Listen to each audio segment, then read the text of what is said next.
को जल्दी से रिवाइज कर लेते हैं। इनमें क्या क्या होगा, ग्रेविटी है वो बेंडिंग है स्पेस टाइम का, ये याद रखना है। Then for gravity to operate we need large mass होगा तभी ग्रेविटी ऑपरेट कर पाएगी। और ऑर्बिट किसको बोलते हैं हम लोग, इमेजिनरी पाथ जो कि दिया गया है बाय अ सेलेस्टियल बॉडी या फिर spacecraft centripetal due to the gravitational force. ठीक है, अब वो ऑर्बिट करते, कोई भी बॉडी है वो ऑर्बिट कर रही होगी, सेलेस्टियल बॉडी है या फिर स्पेसक्राफ्ट, और centripetal force and gravitational force in दोनों का एक्शन होगा। सेंट्रीपेटल फोर्स क्या होता है, towards the action. Centripetal and centrifugal force में डिफरेंस पता होना चाहिए। सेंट्रीपेटल मैंने ऐसे याद रखा कि फ्लावर है उसका पेटल है वो सेंटर पे रहता है, मतलब कि क्या, towards the centre. Centripetal towards the centre, centrifugal मतलब कि जैसे फ्यूजिटिव ऑफेंडर हम लोग पढ़ते हैं ना वैसे ही भाग रहा है वो, तो बाहर की ओर, away from the centre. Then elliptical orbit and circular orbit में क्या डिफरेंस है, ये रहा सर्कुलर ऑर्बिट, यहाँ पर अगर कोई बॉडी है इसके अराउंड कोई बॉडी रिवॉल्व कर रही है तो यहाँ पे देखो हर जगह डिस्टेंस तो सेम है, डिस्टेंस कांस्टेंट, स्पीड भी कांस्टेंट होगा, बट वेलोसिटी है वो वेरी करेगी। ठीक है, और यहाँ पर जब इलिप्टिकल ऑर्बिट हुआ तो वहाँ पर अगर कोई बॉडी ऑर्बिट करी तो डिस्टेंस तो चेंज हो रहा है एंड स्पीड भी वेरी करेगी एंड वेलोसिटी भी वेरी। तो इलिप्टिकल ऑर्बिट में सब कुछ वेरी कर रहा है, सर्कुलर वाले में सिर्फ वेलोसिटी वेरी कर रहा है। फिर बात करते हैं रिवॉल्यूशन की, तो geosynchronous orbit and sun synchronous orbit. Geosynchronous orbit and sun synchronous orbit, तो क्या होता है, जियोसिंक्रोनस मतलब कि अर्थ के साथ सिंक में है। अर्थ का रोटेशन पीरियड कितना है, 23 आवर 56 मिनट एंड 4 सेकेंड। तो अगर कोई सेलेस्टियल बॉडी या फिर कोई सैटेलाइट इसी टाइम पीरियड पे ही अर्थ के अराउंड रिवॉल्व हो रही है, मतलब कि क्या, वो अर्थ के साथ सिंक में है, अर्थ से वो स्टेशनरी नजर आएगी, है ना, तो जियो सिंक्रोनस ऑर्बिट कहलाएगा ये। ठीक है, जियो सिंक्रोनस ऑर्बिट। फिर सन सिंक्रोनस मतलब सन के साथ सिंक में होगा। अब आगे देखते हैं, अब जियो सिंक्रोनस एंड सन सिंक्रोनस में डिफरेंस ये हुआ है, रिवॉल्यूशन इज सिंक्रोनाइज्ड एज पर दी अर्थ रोटेशन, अर्थ के रोटेशन के अकॉर्डिंग क्या होगा, सिंक्रोनाइज हो जाएगा। एंड ऑर्बिट क्या होगा, इक्वेटोरियल प्लेन होगा, ये जैसे अर्थ का इक्वेटर है और इसी के अराउंड जो ऑर्बिट होगा सर्कुलर वाला वही होगा इक्वेटोरियल प्लेन। एप्लीकेशन कहाँ पे होगा, कम्युनिकेशन के लिए एंड नेविगेशन के लिए। क्यों, क्योंकि अब जब वो अर्थ के रोटेशन के अकॉर्डिंग ही वो रिवॉल्व हो रही है ना, अर्थ के रोटेशन के अकॉर्डिंग वो रिवॉल्व हो रही है, तो अर्थ से वो स्टेशनरी नज़र आएगा। तो हम कहाँ, एक बार एंटीना को ऐसे यहाँ पर फिक्स कर देंगे, ठीक है, तो हमको बार बार मूव नहीं करना पड़ेगा, और ये जैसे जैसे रोटेट होता जाएगा, अर्थ भी तो उसी स्पीड से रोटेट हो रहा है ना, तो एंटीना उसी के अकॉर्डिंग जाता जाएगा, तो फिर हमको बार बार एंटीना को चेंज नहीं करना पड़ेगा। तो कम्युनिकेशन के लिए तो बेस्ट है ना, अर्थ से स्टेशनरी दिख रहा है तो कम्युनिकेशन के लिए बेस्ट होगा, नेविगेशन के लिए भी बेस्ट है क्योंकि बार बार हमको चेंज नहीं करना होगा। तो कम्युनिकेशन एंड नेविगेशन के लिए जियो सिंक्रोनस वाला ऑर्बिट होता है वो बेस्ट होता है। जब सन सिंक्रोनस की बात करते हैं तो सन के साथ सिंक्रोनस है तो ये ऐसा वाला होगा, पोलर टू पोलर वाला, मतलब पोलर ऑर्बिट रहता है। Revolution in synchronised as per the earth revolution, revolution is synchronised as per the earth revolution, earth के रिवॉल्यूशन, हाँ एज पर अर्थ रिवॉल्यूशन नहीं, sun revolution is synchronised as per earth revolution. अच्छा, अर्थ का revolution के according होगा ना, हाँ ठीक है, क्योंकि अर्थ भी तो सन के अराउंड क्या कर रहा है, रिवॉल्व हो रहा है ना। तो अगर कोई सैटेलाइट अर्थ के रिवॉल्यूशन के अकॉर्डिंग सिंक्रोनाइज्ड है, मतलब कि वो सन सिंक्रोनस है। ये चीज़ मैंने भी पहले नोटिस नहीं करी थी, अभी नोटिस किया, तो याद रखना, यहाँ पे अर्थ रोटेशन और यहाँ पर अर्थ रिवॉल्यूशन है। यूपीएससी आराम से इसको ट्वीक कर सकता है, इधर रिवॉल्यूशन डाल देगा, इधर रोटेशन डाल देगा। हमको कैसे याद रखना है कि अगर अर्थ के साथ सिंक्रोनी में है तो अर्थ का रोटेशन मैटर करता है ना, अगर खुद का देख रहा है तो अर्थ के रिस्पेक्ट में देख रहे हैं तो अर्थ का रोटेशन, ठीक है, तो जियो सिंक्रोनस में अर्थ के रोटेशन के अकॉर्डिंग। बट सन सिंक्रोनस होना होगा तो क्या होगा, अर्थ के रिवॉल्यूशन के से क्या होगा, सिंक होगा, ठीक है। और ये ऑर्बिट क्या होगा, पोलर प्लेन कहलाता है, ये वाला जो सन के सिंक्रोनस होगा, मतलब अर्थ के रिवॉल्यूशन के अराउंड सिंक्रोनी में होगा तो पोलर प्लेन कहलाता है। एप्लीकेशन कहाँ होगा, अर्थ को ऑब्जर्व करने में, क्योंकि बहुत फास्ट मूव करते हैं जो पोलर वाले होते हैं ना, तो बहुत जल्दी जल्दी पूरे अर्थ को कवर कर लेंगे, तो अर्थ को पूरा ऑब्जर्व कर लेंगे तो एक दिन में ही ऐसे। अब तो सैटेलाइट के ऊपर डिपेंड करता है, तो कौन कौन से टाइम पे अर्थ के कौन से पार्ट में वो देख रहे होंगे वो डिपेंड करेगा। तो ऐसे फास्ट करके पूरा अर्थ को कवर कर लेंगे। तो अर्थ ऑब्जर्वेशन के लिए बेस्ट है, रिमोट सेंसिंग के लिए भी बेस्ट है।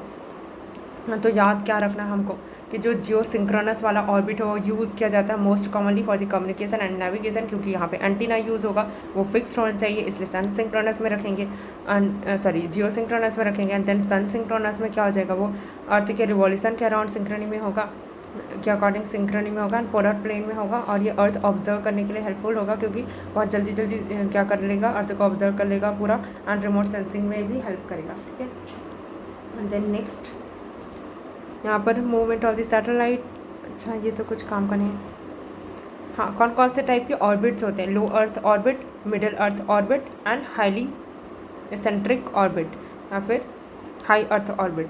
ठीक है, अब इनमें क्या क्या होगा, जो ये डिस्टेंस से देख रहे हैं, अर्थ के सरफेस से डिस्टेंस देख रहे हैं कि कौन सा कितने डिस्टेंस पे है ऑर्बिट। तो यहाँ पर देखो, ये पास वाला ऑर्बिट दिख रहा है ना, लो अर्थ ऑर्बिट, कहाँ से, एल्टीट्यूड 180। अब जीरो अर्थ के सरफेस पे तो कोई सैटेलाइट होगा नहीं ना, तो ज़ीरो से तो नहीं देखेंगे, एक मिनिमम हाइट तो होना ही होगा। तो 180 से 2000 किलोमीटर तक का होगा, वो लो अर्थ ऑर्बिट होगा, जैसे ये वाला है ना, this is low earth orbit. ठीक है, और यहाँ इनका एल्टीट्यूड कितना है, 180 से 2000 kilometre. The closest orbit enabling rapid orbital periods of 90 to 120 minutes. ठीक है, जो क्लोजेस्ट ऑर्बिट होगा वो इनेबल करता है क्या, rapid orbital periods of 90 to 120 minute. तो देखो, सन के जो पास वाले प्लैनेट्स होते हैं वो बहुत जल्दी रिवॉल्व करते हैं, वैसे ही जब अर्थ के पास वाले ऑर्बिट में कोई सैटेलाइट होगा वो भी बहुत फास्ट करेगा, है ना, रिवॉल्व बहुत फास्ट करेगा, क्योंकि यहाँ पे फोर्स ज़्यादा लग रहा है, तो बहुत जल्दी रिवॉल्व करेगा। जैसे जैसे दूर जाते जाएंगे वैसे उसका रिवॉल्यूशन पीरियड थोड़ा स्लो होता जाएगा, है ना। तो जितना पास होगा उतना कम टाइम लेगा वो, तो 90 से 120 मिनट लग रहे हैं उसको ऐसे पूरा रिवॉल्व करने में अर्थ के अराउंड। और ये प्राइमरी यूज़ क्या है, fast and congested, home to the ISS। अब लो अर्थ ऑर्बिट में हम लोग क्या क्या रखते हैं, international space station, remote sense करना होगा तो, and then satellite and large broadband constellation. तो इन सब में हम लोग पास में क्यों रख रहे हैं, क्योंकि अगर हमको रिपेयर करना पड़ा कुछ तो हम लोग वापस उसको बुला के इसको रिपेयर कर सकते हैं, है ना, या फिर एस्ट्रोनॉट भेज कर लो अर्थ ऑर्बिट में ही रिपेयर करवा सकते हैं, है ना। इसलिए यहाँ पे international space station, remote sensing and broadband constellation यहीं पे रखते हैं लो अर्थ ऑर्बिट में। And then middle earth orbit में आते हैं तो 2000 से लेकर 35,786 या फिर 36,000 याद रख लेना। अब ये वाला ऑर्बिट क्यों इंपॉर्टेंट है, 3, 5, 7, 8, 6, ये इसको डेटा भी याद रखना होगा, यूपीएससी ने प्रीवियस ईयर में पूछा हुआ है। ठीक है, तो 3, 5, 7, 8, 6 मैंने कैसे याद रखा है, पहले मैं क्या लिखती हूँ, ऐसे 5 लिखती हूँ, फिर 6 इधर लिखूँगी, फिर 7, 8 लिखूँगी और 3 यहाँ पे लिख दूँगी। ठीक है, तो कैसे लिखा, 5 इधर लिखा, 6 लिखा, 2 स्पेस छोड़ा था, 7, 8 लिखा और इधर 3। तो 3, 5, 7, 8, 6 किलोमीटर में है, ये भी याद रखना। ठीक है, सारा किलोमीटर में ही है। तो एल्टीट्यूड 2000 से 35,786 किलोमीटर, स्टेबल मिडिल ग्राउंड है, orbit with the period of the 2 to 12 hours, 2 से 12 आवर्स लगते हैं इसको। की ट्रेड क्या है, स्टेबल एंड रिलायबल होता है, एंड लेस ऑर्बिटल कंजेशन, यहाँ पर ऑर्बिटल कंजेशन उतना नहीं है, and a more stable environment है देन दी LEO। अब यहाँ पे MEO का यूज़ क्या है, प्राइमरी यूज़ ग्लोबल नेविगेशन के लिए। ठीक है, the essential orbit for the GNSS होगा constellation like the GPS, Galileo, GLONASS. तो ज़्यादातर जो नेविगेशन वाले हैं ना वो उनको हम लोग मिडिल ऑर्बिट में डालते हैं। तो क्या याद रखना है कि जो नेविगेशन वाला है वो कौन से, मिडिल अर्थ ऑर्बिट में डाला जाता है। ठीक है, ये डिस्टेंस के बेसिस पे है, और डिस्टेंस में भी अलग अलग ऑर्बिट भी होंगे ना, इलिप्टिकल, सर्कुलर, ये सब, पोलर ऑर्बिट, ये सब। तो वो तो हमने देख ही लिया कि वो कौन सा ऑर्बिट में होगा, है ना। जैसे हमने क्या पढ़ा था कि जो नेविगेशन वाला होगा वो कहाँ पर होगा, नेविगेशन वाला जियो सिंक्रोनस में होगा, है ना। जो अर्थ के साथ सिंक्रोनी में होगा उसमें डालेंगे ना नेविगेशन को, क्योंकि नेविगेशन हमको अर्थ में करना है ना, सन पे थोड़ी नेविगेशन करना है। तो जियो सिंक्रोनस वाला ऑर्बिट होगा, और वो ऑर्बिट कितना डिस्टेंस वाला होगा, वो डिस्टेंस होगा MEO वाला। ठीक है, 2000 से 35,786। ठीक, and last one is the HEO, highly electrical orbit. ये बहुत ज़्यादा इलेक्ट्रिकल होगा, बहुत हाइट पे भी होगा, मतलब 36,000 से ज़्यादा वाला। ठीक है, वो वाला high earth orbit, high altitude वाला होगा। तो यहाँ पर क्या होगा, satellite move fastest near the earth and slowest when the farthest. अब ये तो बहुत दूर है तो बहुत स्लो मूव करेगा, और इसका प्राइमरी यूज़ क्या है, हाई एल्टीट्यूड पे, तो ideal for the communication and surveillance और the regions near the poles. तो जो पोल्स पे लोकेशंस हैं उनको सर्वेलियंस करने के लिए, हमारे लिए ये ज़्यादा इंपॉर्टेंट है, क्योंकि बहुत स्लो मूव करेगा ना, तो एक पोल को अगर देख रहा है तो बहुत स्लो मूव करेगा, तो बहुत टाइम तक हम लोग इधर क्या कर सकते हैं, सर्वेलेंस कर सकते हैं, है ना। तो ये था। और एप्लीकेशन ऑफ द एलियो, अब 1 बाई 1 सब के बारे में बताया गया। तो एप्लीकेशन क्या है, लो अर्थ ऑर्बिट का। तो लो अर्थ ऑर्बिट में हम लोग किसको रखेंगे, तो मान लेते हैं this is low earth orbit, और वो भी जियो सिंक्रोनस वाला, है ना। तो एस्ट्रोनॉमिकल ऑब्जर्वेशन के लिए, क्योंकि एस्ट्रोनॉट्स है वो पास में रहेंगे, तो उनका जो स्पेसशिप है उसको वापस बुलाया जा सकता है। दैन कैप्चर करना data like the radiation, Hubble and जो कैपलर है, ये सारे सैटेलाइट टेलीस्कोप, ये सब हम लोग पास में ही रखते हैं। जो टेलीस्कोप वगैरह रखते हैं ना, लो अर्थ ऑर्बिट में ही रखते हैं, क्योंकि टेलीस्कोप से हमको स्पेस बाहर का देखना है, लेकिन हमको देखो रेडिएशन तो अर्थ के एटमॉस्फेयर में आने के बाद हमको पता चलेगी ना कि अर्थ में कौन कौन सा रेडिएशन आ रहा है। तो हमको अर्थ के बारे में पता करना है, तो हम लोग अर्थ के एकदम पास में रखेंगे कि कौन कौन सी रेडिएशन आ रही है ना। दूर में रखेंगे तो क्या ही फ़ायदा, तो पास में रखेंगे तो रेडिएशन हम कैप्चर कर लेंगे, उनके बारे में डेटा। दैन स्पेस स्टेशन, जैसे मैंने बताया ISS इंटरनेशनल स्पेस स्टेशन भी एलियो में ही है, क्योंकि उसमें तो ह्यूमन जा रहे हैं ना, एस्ट्रोनॉट, तो उनको भी हमको सेफ्टी उनका भी देखना होगा, तो वापस बुला सके, इसलिए स्पेस स्टेशन भी पास वाले में ही है। फिर माइक्रोग्रेविटी एक्सपेरिमेंट, तो एक्सपेरिमेंट करना है तो ऑब्वियस सी बात है ह्यूमन ही कर रहे होंगे, तो माइक्रोग्रेविटी एक्सपेरिमेंट भी पास वाले में डालेंगे। स्पेस का ऑब्जर्वेशन भी पास में। Then space voyage, service workshop, space tourism, ये सब पास में ही रखेंगे, ठीक। And then mid earth orbit 2000 से 36,000 किलोमीटर, और ये भी डेटा याद रख लेना, 1 mile is equals to 1.6 kilometre. मैंने कैसे याद रखा है कि 1 मिलियन इज इक्वल्स टू 10⁻6 होता है ना, 10⁻6, तो फिर m वाला रहता है तो 6 आता है करके, m 1 mile is equals to 1.6 kilometre याद रख लिया, ठीक है। देन यहाँ पर क्या क्या होगा, अब देखना यहाँ पे मिडिल अर्थ ऑर्बिट में ये वाला जियो स्टेशनरी है and this is Jio synchronous. अब क्या होगा, दोनों की दोनों अर्थ के साथ सिंक में तो है। अर्थ के साथ सिंक में होने का मतलब क्या है, 23 आवर 56 मिनट 4 सेकेंड दोनों ही ऑर्बिट में लग रहे हैं, और इनका डिस्टेंस भी सेम ही होगा अर्थ के सरफेस से, कितना 35,786। डिफरेंस कहाँ पे आ रहा है कि वो क्या इक्वेटर पे है या इक्वेटर से किसी एंगल पे है। अगर वो इक्वेटर पे ही है, मतलब ये ऐसा डिस्टेंस दिख रहा है, लेकिन ये रियल में क्या है, इक्वेटर के ऊपर ही है, ठीक है, तो 0 डिग्री बना रहा है, तो ये क्या होगा, जियो स्टेशनरी, क्योंकि वो इक्वेटर से वो 0 मतलब एकदम फिक्स्ड नज़र आएगा, है ना। तो वो क्या होगा, स्टेशनरी नज़र आएगा वो सैटेलाइट जो जियो स्टेशनरी पे हो। बाकी दोनों का डिस्टेंस जो है अर्थ के सरफेस से वो उतना ही है, 35,786, और उनका जो रोटेशन पीरियड है वो मतलब रिवॉल्यूशन पीरियड है वो अर्थ के रोटेशन पीरियड के उतना ही है। कितना है अर्थ का rotation period, 23 hour 56 minute 4 second, ठीक है। डिफरेंस ये आ रहा है कि क्या वो इक्वेटोरियल प्लेन पे है, तो एक ही हो सकता है ना इक्वेटोरियल प्लेन, क्योंकि अर्थ का इक्वेटर तो एक ही है, तो 0 डिग्री वाला एक ही हो सकता है।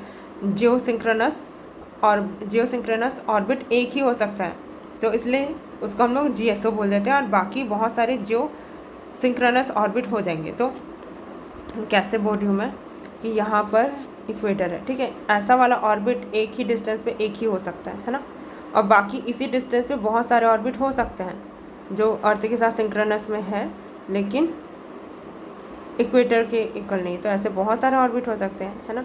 तो क्या समझ आया कि जियो सिंक्रोनस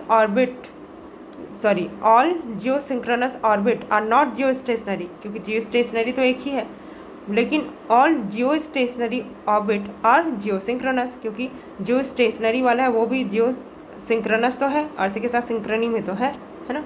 तो ये वाला ध्यान रखना, और यही वाला आज के टेस्ट में भी पूछा हुआ था। फिर देखते हैं नाविक। नाविक क्या होता है, नाविक है वो इंडिया का navigation with Indian constellation, okay, India का नेविगेशन रीजनल नेविगेशन वाला है। तो इसमें क्या 7 सैटेलाइट यूज़ किए गए हैं, 4 सैटेलाइट है वो जियो सिंक्रोनस में एंड 3 जियो स्टेशनरी। मतलब कैसा होगा, जियो स्टेशनरी तो इक्वेटर के पैरेलल वाला है ना, और यहाँ पे 3 ठोक है बोला, तो जियो स्टेशनरी में 3 और जियो सिंक्रोनस में 4 है। तो जियो सिंक्रोनस तो कोई भी एंगल पे टिल्टेड होगा, 1 2 3 4 हो गया, तो ऐसा है, ठीक है। तो नाविक का याद रखना कि जियो स्टेशनरी में 3 है, स्टेशनरी वाले में 3 रखा है, जियो सिंक्रोनस वाले में 4 है, ठीक है। और कवरेज कितना है इंडिया का, इंडिया को तो कवर करेगा ही, and 1500 kilometre from border, India के बॉर्डर से 1500 किलोमीटर, ठीक है। एंड रिजोल्यूशन कितना है, अप टू 10 मीटर तक का अच्छे से एकदम क्लियर प्रिसीजन के साथ देखा जा सकता है। Then application of the MEO क्या हो जाएगा, middle earth orbit. Middle earth orbit में क्या होगा, navigation system. Application of the MEO navigation system में कौन कौन सा है, अच्छा ये तो देखा ही ना कि मिडिल अर्थ ऑर्बिट में हम लोग नेविगेशन वाला डाल रहे थे, लो अर्थ ऑर्बिट में कम्युनिकेशन वाला डाल रहे थे, और क्या डाल रहे थे लो अर्थ ऑर्बिट में,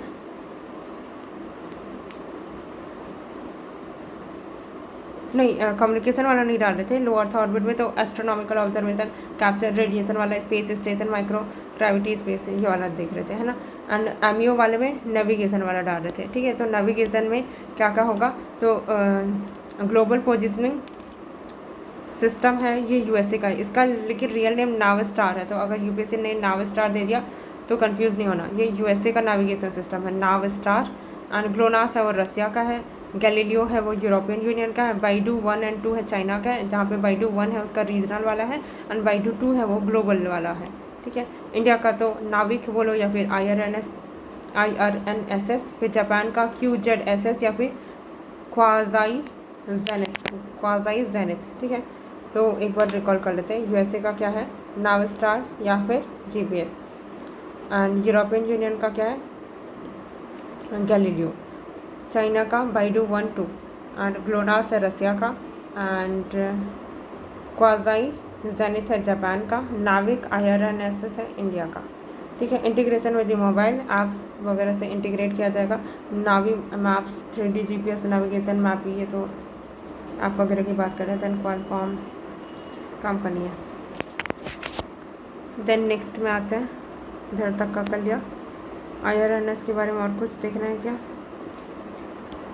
Indian Regional Navigation Satellite System IRNSS Navig is designed to provide accurate real-time positioning and timing services to users in India as well as regions extending up to 1500 km from its boundary.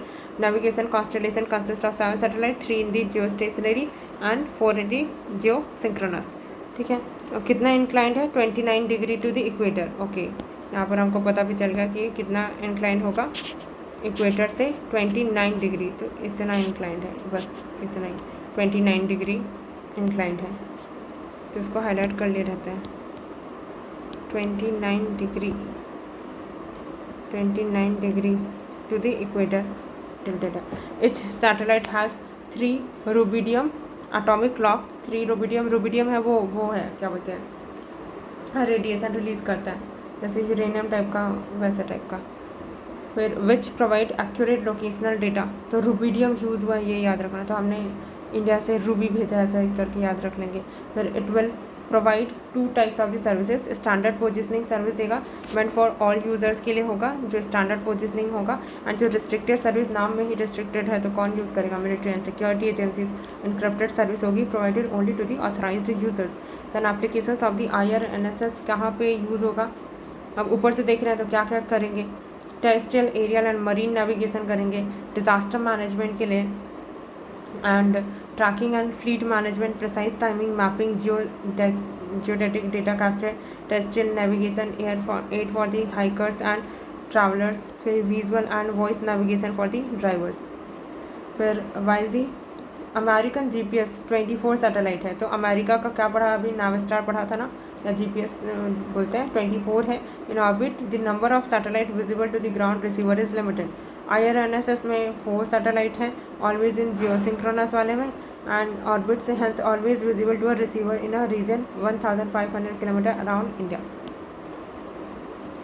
And then GPS Navstar of USA satellite in semi synchronous orbit में है, semi synchronous orbit में उन्होंने डाला है, मतलब कि क्या, synchronous orbit वाला हमने देखा था, कौन सा था वो, सिंक्रोनस ऑर्बिट वाले में सेमी सिंक्रोनस बोल रहा है, तो सिंक्रोनस का हमने 35786 याद रखा था, 35786, इसका हाफ कर दे तो लगभग ये 20,200 किलोमीटर के आसपास वाले में डाला है, तो सेमी सिंक्रोनस, ठीक है।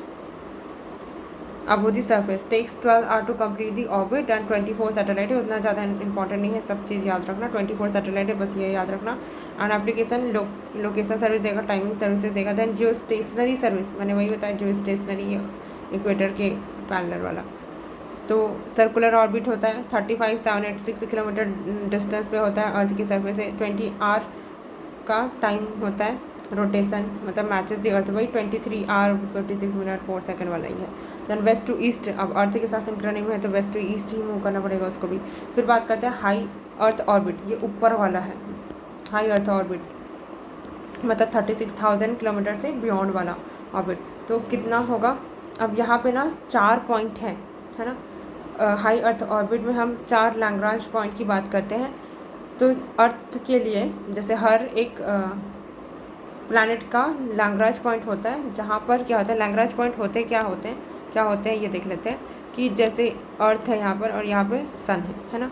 तो कोई पॉइंट ऐसा होगा जहाँ पर इसका ग्रेविटेशनल फोर्स टुवर्ड्स दिस और इसका ग्रेविटेशनल फोर्स, मतलब सन का जो ग्रेविटेशनल फोर्स है टुवर्ड्स दिस सैटेलाइट, वो बैलेंस आउट हो जाते हैं और ये बिना फ्यूल के उस ऑर्बिट में रोटेट करता रहता है, फिक्स हो जाता है, बैलेंस आउट हो जाता है ना। जैसे हम लोग टंग ऑफ वॉर में खेलते नहीं है, दोनों तरफ से इक्वली अगर खींचने लग जाएंगे तो वो पोजीशन उसी पोजीशन में फिक्स रहेगा, है ना। तो वही चल रहा है। तो ऐसे कौन कौन से पॉइंट हैं उसको पढ़ लेते हैं। तो हमको बस पोजीशन याद रखना है। L1 तो मैंने से याद रखा है, पहले L1 देन L2 फिर L3, ये तीनों स्ट्रेट लाइन में। फिर L4 ऊपर L5 नीचे।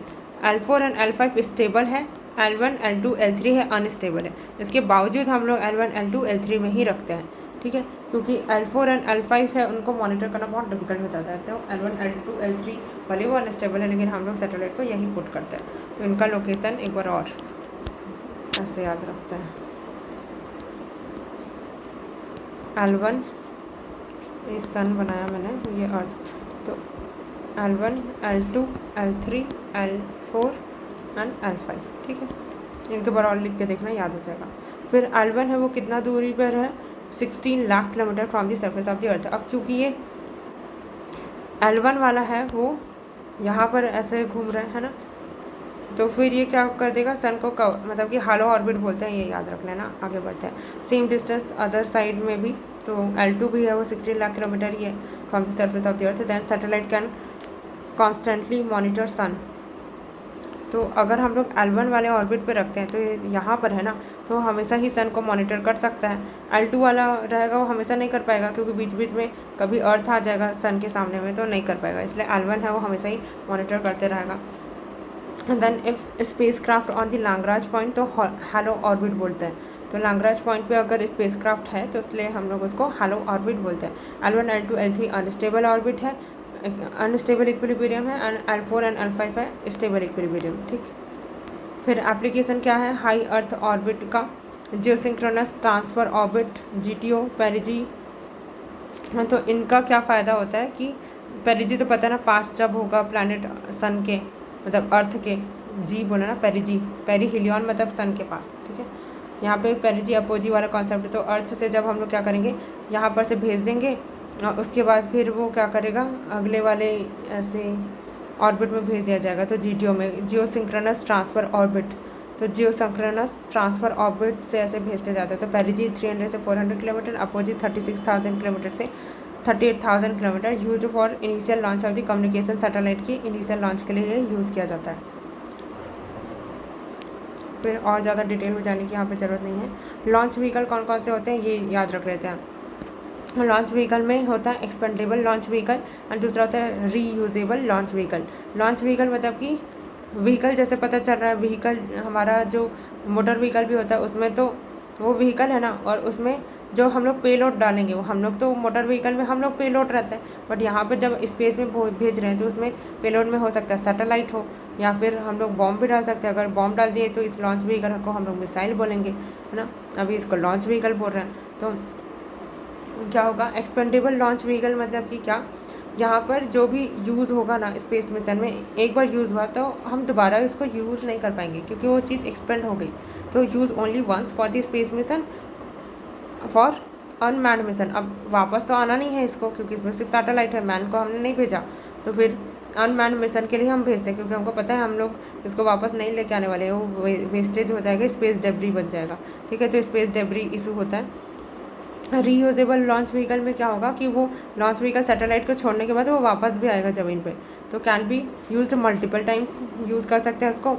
और इसमें मैन्ड एंड अनमैन्ड दोनों ही यूज़ करेंगे, क्योंकि मैन को भेजेंगे तो वापस तो बुलाएंगे ही ना उस स्पेस उस लॉन्च व्हीकल को। अनमैन्ड है तो भी हम लोग बुलाएंगे, ताकि हमारा खर्चा बच जाएगा अगले बार लॉन्च व्हीकल से हमको कुछ भेजना हुआ तो इसरो का रीयूजेबल लॉन्च व्हीकल का नाम क्या है? पुष्पक। ये महाभारत से इंस्पायर्ड वाला नाम रखा है, पुष्पक, ठीक है। कॉस्ट एफिशिएंट भी है। Then next major component launch vehicle की क्या होते हैं? इंजन होता है लॉन्च व्हीकल में। लॉन्च व्हीकल अपने से तो चलेगा नहीं ना, तो जैसे गाड़ी में इंजन होता है, और इंजन में फ्यूल क्या होता है? पेट्रोल, डीजल, ये सब। ऐसे ही इधर भी फ्यूल होगा। पेलोड या सैटेलाइट, वही कि गाड़ी में सवारी है कौन? इंसान है, क्या है? इंसान होगा तो मैंड होगा, मैंड वाला होगा। और इंसान नहीं है, कुछ इंस्ट्रूमेंट है, जैसे कुछ सामान भी तो हम लोग भेज देते ना गाड़ी वगैरह में डाल के, है ना, अलमारी, कूलर, ये सब, तो पेलोड हो जाता है। तो वैसे इधर पेलोड क्या होगा? सैटेलाइट होगा। कॉमन एंड कंट्रोल सिस्टम, अब कुछ ना कुछ ब्रेकर वगैरह कुछ तो होगा ना भाई, एक बार लॉन्च कर देंगे तो अनकंट्रोल थोड़ी रख देंगे, उसको कंट्रोल करेंगे, वो भी होगा। तो इंजन में कौन सा इंजन यूज़ करते हैं? तो इंजन में यूज़ करने के लिए रिएक्शन हमको क्या चाहिए होती है कि जो भी फॉसिल फ्यूल होगा, अब ऑक्सीजन के प्रेजेंस में ही कोई चीज़ बर्न होती है, तो फॉसिल फ्यूल प्लस ऑक्सीजन मिलके क्या करेंगे? कार्बन डाइऑक्साइड बनाएंगे, एनर्जी रिलीज़ होगी। अब यहाँ पर ऑक्सीजन है, फॉसिल फ्यूल को बर्न कर रहा है। अब अगर हम लोग ऑक्सीडाइज़र पहले ही उसमें भेज दिए, लॉन्च व्हीकल में हमने फ्यूल तो डाला ही, ऑक्सीडाइज़र भी भेज दिया कि अलग से बाद में ऑक्सीजन लेने की क्या ज़रूरत, पहले से ही हम व्हीकल में डाल देते हैं, तो ये बर्न हो जाएगा और oxygen, carbon dioxide will release. But अगर हम लोग इसमें ऑक्सीडाइज़र भी डाल देंगे तो ये बहुत हैवी हो जाएगा ना लॉन्च व्हीकल, तो कुछ कुछ में डालेंगे ऑक्सीडाइज़र, बट कुछ कुछ में नहीं डालेंगे। अब अगर शुरू में तो डालेंगे ही, क्योंकि शुरू में तो एयर भी उसको नहीं मिलेगी ना, एयर वो अब एटमॉस्फेयर में जा रहा है तो एयर वहीं से ले लेना बोल देंगे, लेकिन इनिशियल लॉन्च के लिए तो एयर चाहिए बर्न करने के लिए, है ना, तो इनिशियली के लिए हम ऑक्सीडाइज़र थोड़ा डालेंगे और बाकी नहीं डालेंगे, ठीक है। तो अगर हम लोग बोल रहे हैं कि जहाँ पर ऑक्सीडाइज़र नहीं है वहाँ पर भी कुछ अमाउंट तो ऑक्सीडाइज़र होगा ही, ठीक है, बर्न करने के लिए। तो यहाँ पर ध्यान रखना, कन्वेंशनल इंजन पहले फ्यूल हाइड्रोजन वाले होते थे, फिर ऑक्सीडाइज़र कंबस्शन होता था, हाई कंसनट्रेशन, बेटर एनर्जी। तो अभी कौन कौन से टाइप के इंजन है हमारे पास? Non air breathing propulsion system. Non air breathing propulsion system मतलब कि क्या? एटमॉस्फेयर से वो एयर नहीं ले रहा है, नॉन एयर ब्रीदिंग, एयर में ब्रीथ नहीं कर रहा है और फिर भी प्रोपल्सन हो रहा है, तो यूज़ ऑफ ऑक्सीडाइज़र। तो इसमें हम लोगों ने क्या किया कि जो लॉन्च व्हीकल है उसमें ऑक्सीडाइज़र दे के भेजा, ठीक है, कि बाहर एयर ब्रीथ नहीं करना, तुम बाहर से ऑक्सीजन मत ढूंढना, हम ऑक्सीडाइज़र भेज रहे हैं। तो use of oxidiser to burn fuel that is kept on the rocket itself. अब क्योंकि ऑक्सीडाइज़र भी डाल दिए, फ्यूल भी डाल दिए, तो हैवियर हो गया due to the mass of the oxidiser. फिर दूसरा होता है एयर ब्रीदिंग। इसको बोला कि ऊपर तो जा ही रहा है, वहाँ पर तो एयर ही एयर है, वहीं से ले लेना, बट शुरू में तो चाहिए ना, तो थोड़ा सा तो रहेगा। तो air breathing propulsion system, ramjet, scramjet, इसी को बोलते हैं रामजेट एंड स्क्रैमजेट। तो अगर ये बोले स्टेटमेंट कि ramjet and scramjet are air breathing propulsion system, yes. But अगर ये बोले कि ramjet and scramjet do not use, नहीं, entirely air breathing propulsion system and there is no use of oxidizer in initially stage में भी, तब तो गलत हो गया ना, क्योंकि हमने तो पता है कि प्रोपल्सन के इनिशियल स्टेज में तो ऑक्सीडाइजर यूज होगा, शुरू में भी वो एटमॉस्फेयर में नहीं आ जाएगा, जमीन से ही ना लॉन्च करेंगे, तो जमीन से तो थोड़ा बहुत ऑक्सीडाइजर दे के भेजेंगे। फिर जैसे एक सर्टेन हाइट पर पहुंच गया जहाँ पर एयर की स्पीड अच्छी है, तो वो एयर ब्रीदिंग स्टार्ट कर देगा, तो ऑक्सीडाइज़र हमको कम देना पड़ेगा, तो लाइट हो जाएगा हमारा लॉन्च व्हीकल, है ना, हमारा रॉकेट बोलो, लॉन्च व्हीकल बोलो, जो भी। तो रामजेट एंड स्क्रैमजेट, ठीक है, air breathing, okay, oxygen from the air, तो इसलिए ये लाइटर होता है, ठीक है। अब आते हैं कि कौन कौन सा जेट इंजन होता है। सबसे पहला जेट इंजन हम लोग देखेंगे रामजेट ही। अब समझ आ गया ना, एयर ब्रीदिंग है तो एयर एटमॉस्फेयर से ही ले रहा होगा, तो रामजेट है वो क्या होगा? एयर ब्रीथ कर रहा होगा। Air breathing jet engine that uses forward motion to produce thrust, आगे मोशन करेगा थ्रस्ट कर देते हुए। तो स्टेशनरी, नो थ्रस्ट, स्टेशनरी रहेगा तब तो कोई थ्रस्ट नहीं रहेगा। रिक्वायर्ड असिस्टेड टेक ऑफ चाहिए होता है, रॉकेट असिस्ट। फिर work efficiency at the supersonic speed. अब सुपरसोनिक ये सब तो पता ही होगा। देखो, स्पीड ऑफ द साउंड होती है, मतलब साउंड की जो स्पीड होती है वो कितनी होती है? 340 मीटर पर सेकेंड, ठीक है। अब साउंड की स्पीड से जो भी ज़्यादा होगा उन सबको हम लोग, ये तो सोनिक स्पीड है, ठीक है, सोनिक स्पीड मतलब कि स्पीड ऑफ द साउंड, ठीक है। Speed of the sound is called sonic speed 340 metre per second, ठीक है।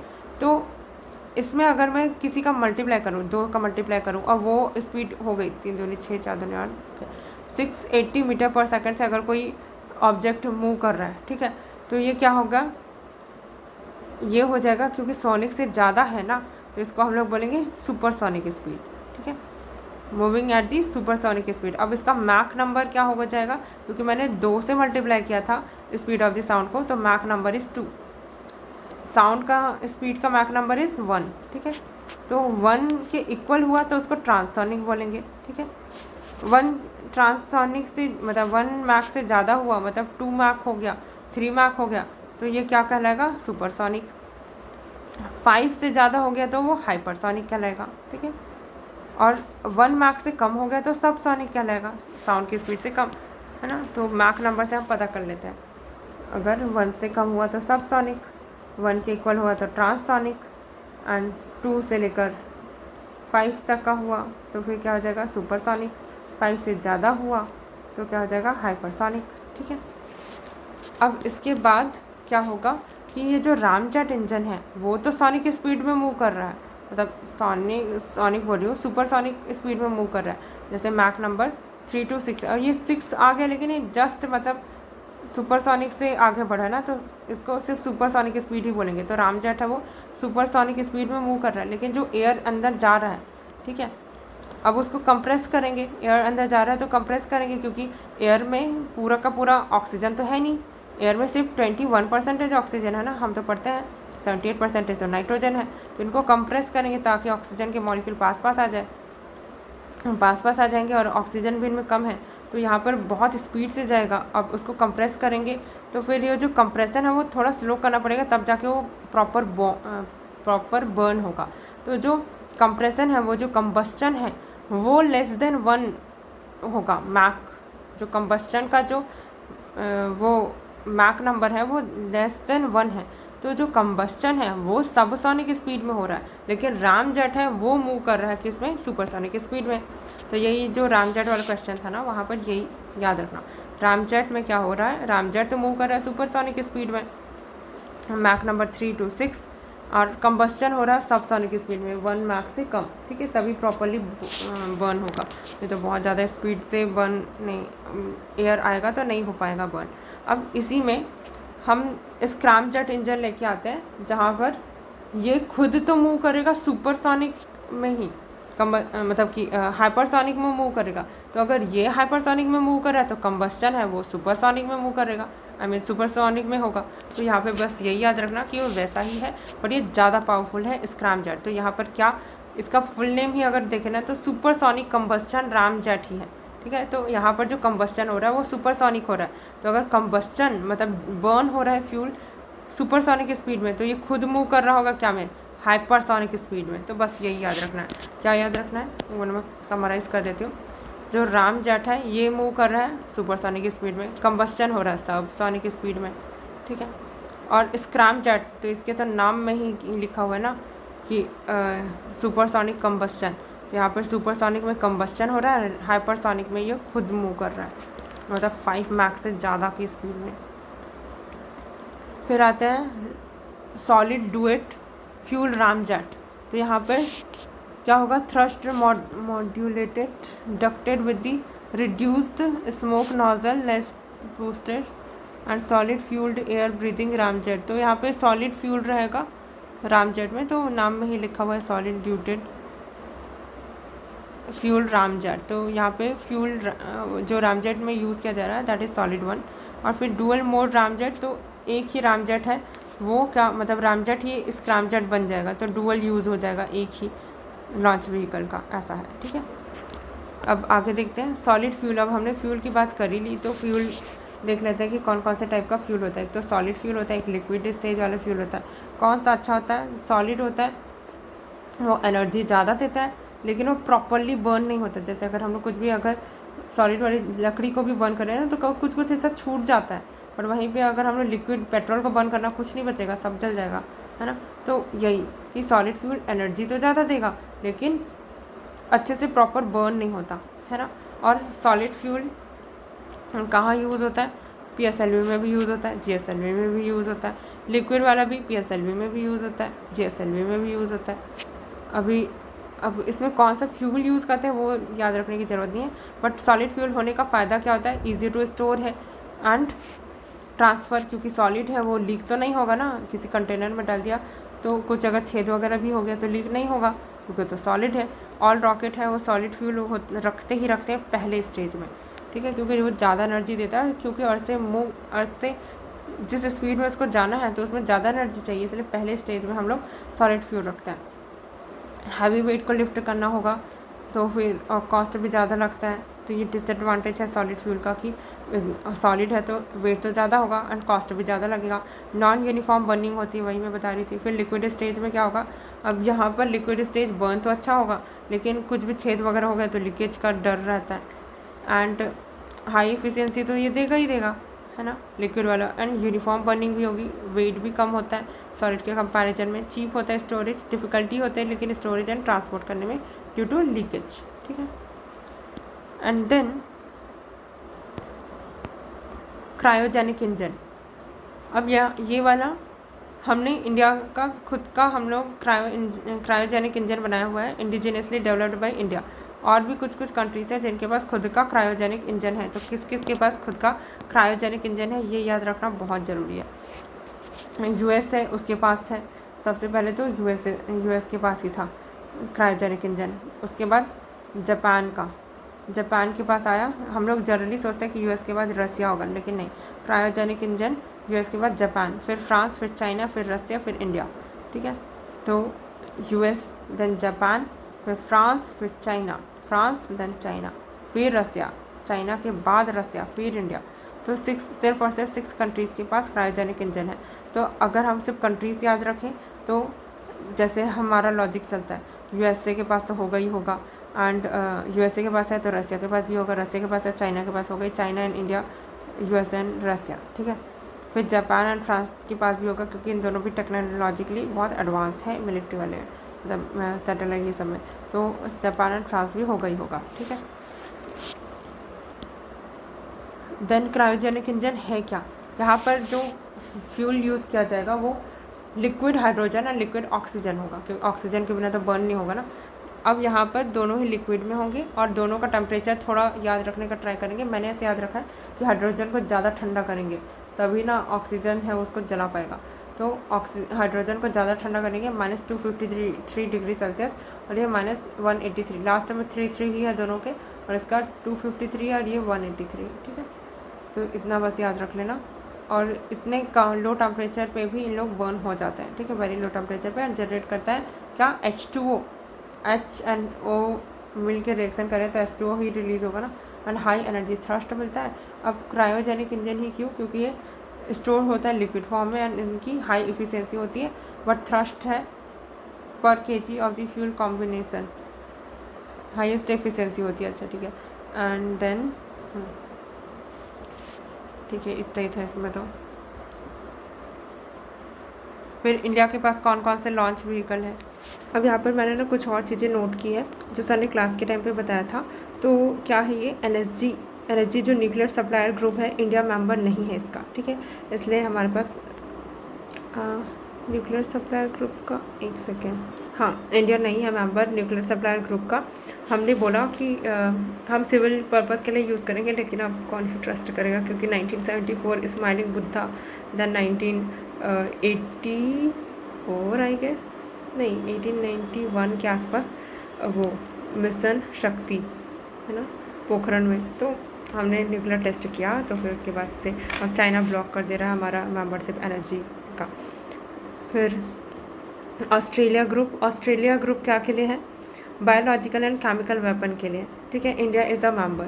तो बायोलॉजिकल एंड केमिकल वेपन, तो ऑस्ट्रेलिया ग्रुप, तो कैसे याद रखेंगे कि हमने बहुत सारा याद रखा था ना कि ऑस्ट्रेलिया में बहुत सारे केमिकल वगैरह है, जैसे हम लिथियम लेके आना होता है इम्पोर्ट, तो हम लोग ऑस्ट्रेलिया से करे थे, ऐसे याद रखेंगे कि biological and chemical weapon Australia group, ठीक। फिर वेस्टर्न आर है वो डुअल यूज़ टेक्नोलॉजी की बात करता है, कि जैसे ये लॉन्च व्हीकल है उसमें अब हम क्या कर सकते हैं, बम भी डाल के भेज सकते हैं, न्यूक्लियर बम, है ना, और उसमें सैटेलाइट भी, तो डुअल यूज़ टेक्नोलॉजी है ना।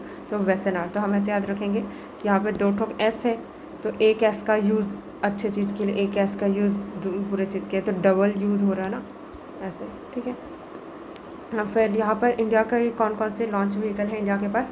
पहले हुआ करते थे SLV, बस नाम याद रखना, अगर क्रोनोलॉजी में पूछ दिया तो बस। सैटेलाइट लॉन्च व्हीकल, फिर ASLV augmented satellite launch vehicle.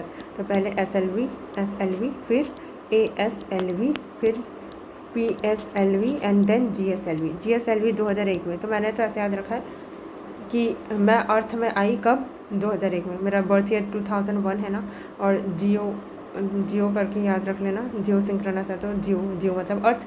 मैं अर्थ में कब आई, 2001 में, और पोलर तो पहले से आ गया था, तो 1993, ठीक है। तो PSLV 1993, GSLV 2001। अब यहाँ पर जो GSLV का Mark 3 है वो रिसेंटली डेवलप्ड वाला है। अब देखेंगे पहले GSLV PSLV क्या होता है, ये पहले पढ़ लेते हैं। तो जो PSLV होता है, नाम इसका क्या है, polar satellite launch vehicle, polar satellite launch vehicle. और इसका नाम क्या है, जियो सिंक्रोनस सैटेलाइट लॉन्च व्हीकल। अब समझ आ रहा होगा, पोलर सैटेलाइट लॉन्च व्हीकल बोल रहा है तो कहाँ होगा, पोल में होगा, है ना। पोल के पास से लॉन्च कर रहे होंगे, पोल के पास से बोलते हो, पोलर ऑर्बिट में, है ना। तो launch satellite mainly to the polar sun synchronous orbit and other